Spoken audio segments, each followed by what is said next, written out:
இன்னைக்கு என்ன சமையல்? இன்னைக்கு வந்துமா வெள்ளிக்கிழமை ஒயிட் ரைஸு,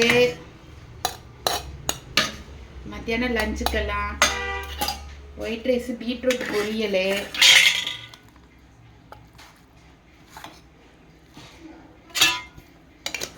சாம்பார் வந்துமா பீக்கங்காய் சாம்பார்,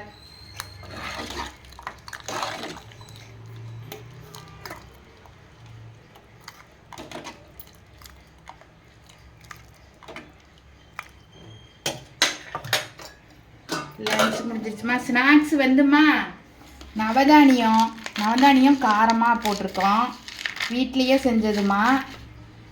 நைட்டு ஊற வச்சுருந்தோம், ஊற வச்சு ஃபேன் கத்தில் ஆற வச்சு எண்ணெயில் பொரித்து மசால் போடணும். நவதானியம் ஏந்திர சிப்ஸுமா பாப்பாவுக்கு ரொம்ப பிடிக்கும்னு வாங்கிட்டு வந்தோம். இது பாப்பாவுக்கு சிப்ஸு, தம்பிக்கு